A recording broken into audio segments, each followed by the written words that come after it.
Thank you for watching. I'm Mary Bruce, for David and all of us here. Good night. Thank you for making World News Tonight with David and Mary, America's most watched newscast.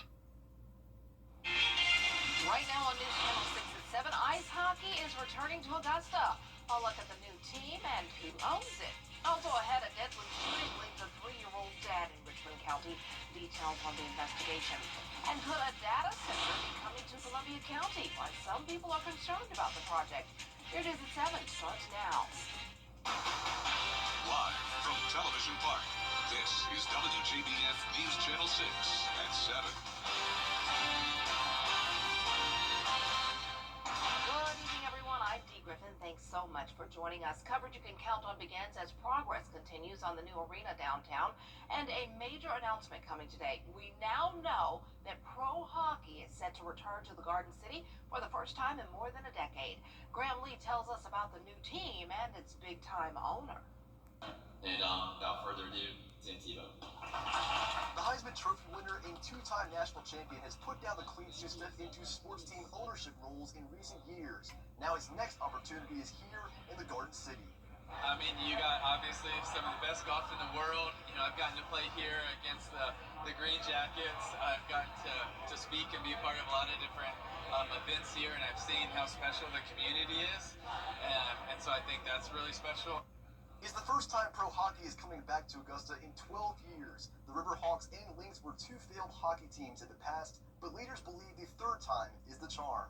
This is a new opportunity with a new building, top experience in building management with OVG, and an ownership group that is just unmatched in so many ways. The organization for now will be known as Augusta Pro Hockey and will soon be the 32nd team in the ECHL Developmental Hockey League. A name has yet to be decided because they're letting the community make the final call. So I highly encourage everybody to go out and let your ideas be heard. I'm partial to the Lynx because I have some familiarity with it, and I love the logo, but who knows? Somebody may come up with a bright idea that certainly represents his team.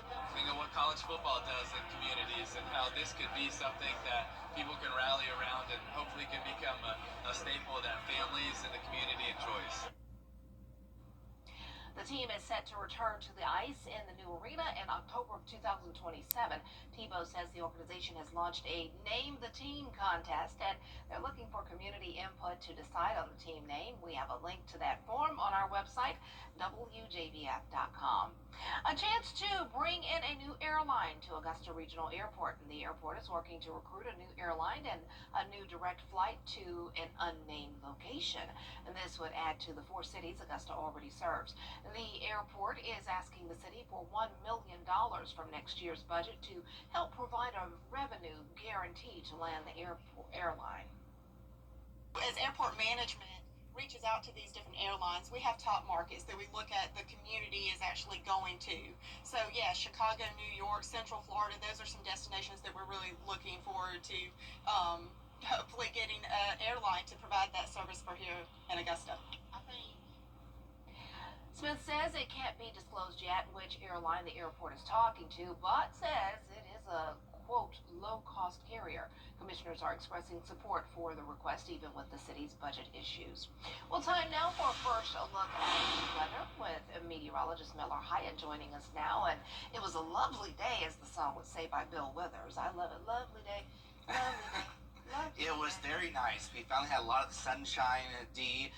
So soak it in because we have a lot of clouds on the way and the rain will be returning. But as far as today, 91 degrees, which is 1 degree shy of the average. Thankfully, we did not hit the record 105 set back in 1925. So the sun is shining over at the regional airport in Augusta right now. We do have some clouds off to the east, and those are actually associated with Hurricane Aaron churning in the Atlantic, but no direct impacts to our weather here at home. 87 right now, cooling down in Augusta, 90 and McCormick, 92 in Louisville here. We are sitting about 5 to 10 degrees warmer than this time yesterday, and we are having winds out of the north right now around 5 miles per hour, but it's still very muggy, so we're not really seeing much in the way of comfortable air right now. The dew point of 73 in Augusta makes it feel like 95, feels like 102 degrees in Louisville. So for tomorrow morning, waking up in the 70s, clear skies, and then the storms return by the afternoon with high temperatures right around average in the low 90s. And then we get a nice taste of fall next week. with temperatures back into the low 80s. I'll have details coming up, Dee. All right, thanks so much. We'll see you in a few minutes. An overnight shooting in Richmond County took the life of a toddler and injured his mother. The shooting happened just before 1:30 in the morning on Wednesday at an apartment in the Allen Holmes neighborhood. A female victim was shot, and so was a 3-year-old child. They were both taken to Wellstar MCG emergency room, where the child, identified as Bryson Murray, died about an hour later. Neighbors say the female victim was engaged in arguments with another neighbor all day leading up to the shooting. One says he is frustrated that gun violence has taken another young life. I'm here at the Resident Association. We trying to gain awareness to get our youth back on the track and trying to gain help to the families who stay out here, and then outsiders come in here want to start ruckus. The Richmond County Sheriff's Office is looking for 2 people in the case. 40-year-old Willie Lewis and 30-year-old Shanice Canada are both wanted just for questioning, they say. They are both known to frequent the Allen Holmes area. The investigation continues. If you have any information about this situation and you can help the deputies solve this case, contact the Richmond County Sheriff's Office. In a different case, the Richmond County Sheriff's Office needs your help to find 2 suspects. The Richmond County Sheriff's Office say they are looking for 2 people who are just wanted for questioning in relation to a shooting at the Augusta Mart on Martin Luther King Jr. Boulevard back in July. The men are considered armed and dangerous. If you know them, contact the Richmond County Sheriff's Office. Well, the FBI is warning parents of a new scam targeting teenagers. Investigators say it uses social engineering to lure young victims into hacking large companies.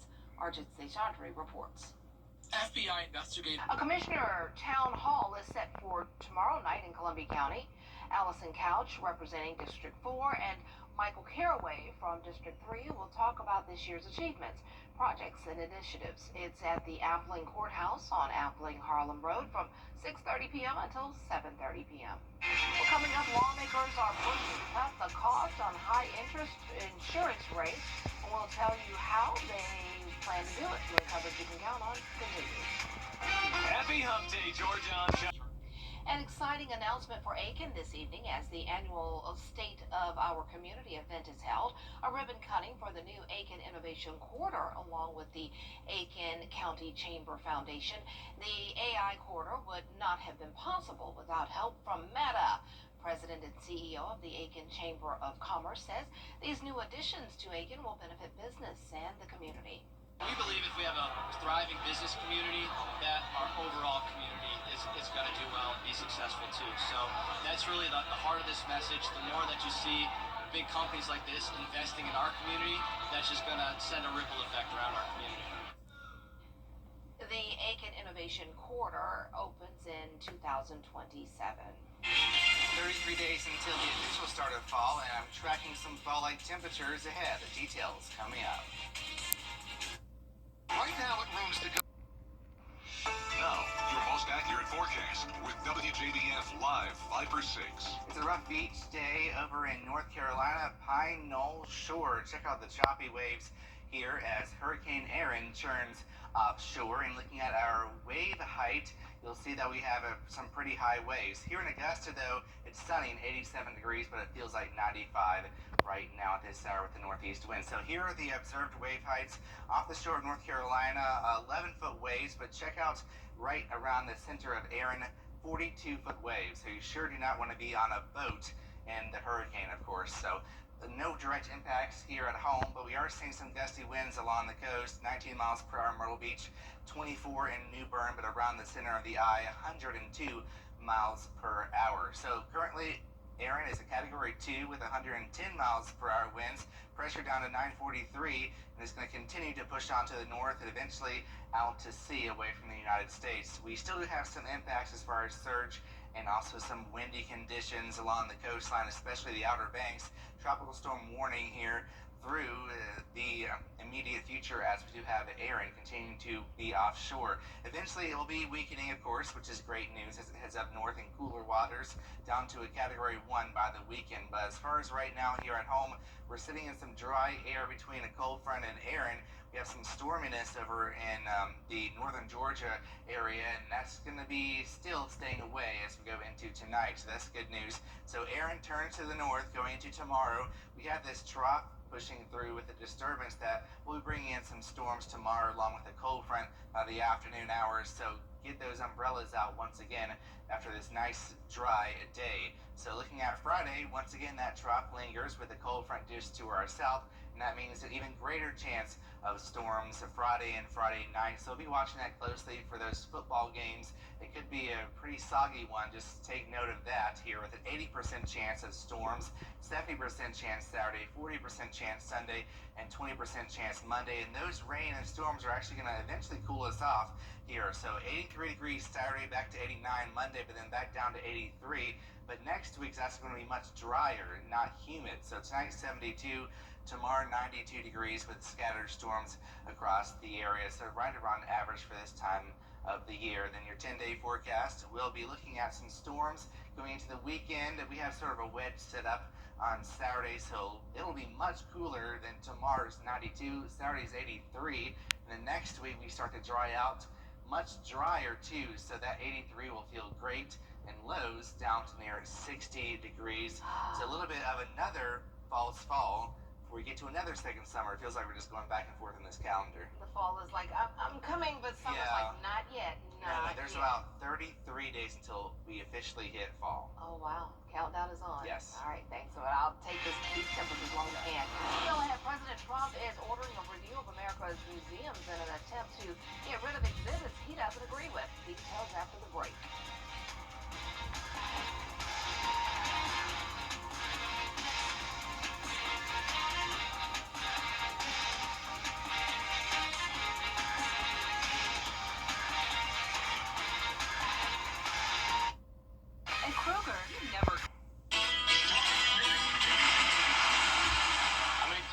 watermelon farmer and NASCAR driver Ross Chastain.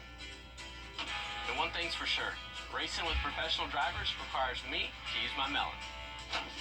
So if you've had a drink after a long day at work or celebrated a little too much, always surrender those keys to a sober designated driver. So you should never mix drinking any kind of driving, and that's using your melon. A message from the Governor's Office of Highway Safety.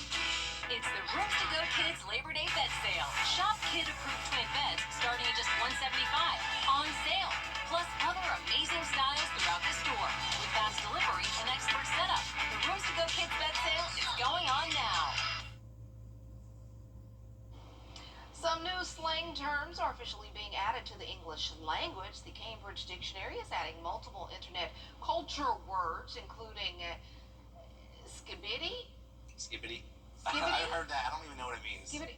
Tradwife and delulu. I know what delulu is. Skibbity can have different meanings, such as cool or bad. A tradwife is a contraction of traditional wife, of course, referring to a married woman who tends to be at home, tends to the home. And delulu, of course, is a shortening of the word delusional. The Cambridge Dictionary says these words have staying power. My son keeps me up to date on these different words, but he's never mentioned these. But, you know, yeah. I've heard this skibbity one, but I never knew what it means. Oh, yeah. Yeah, like, he keeps me up to date on those. So, well, it's a great night to be outside. And if you have plans, I've been stalking, fun fact here, stalking the Lavish Treats boutique. She has a dessert machine and her cakes and everything in it, and it keeps selling out. While I'm on the air, she refills it. So I'm not going to make it over there probably, but a lot of people who go over to her machine, they have a good night to do that. Yeah, it's very hot out there, so a great night for ice cream or any dessert. Cake at the cake machine. Yeah, anything that'll keep you cool, and of course you will love those sweet treats. 92 degrees, then we turn a little bit cooler, and then storms arrive for the weekend. Okay, well, it's at 3696 Peach Orchard Road if you're going to go over and get some cakes. I'm going to make it one day before she sells out. One day, I promise. That's our time for now. Have a great evening.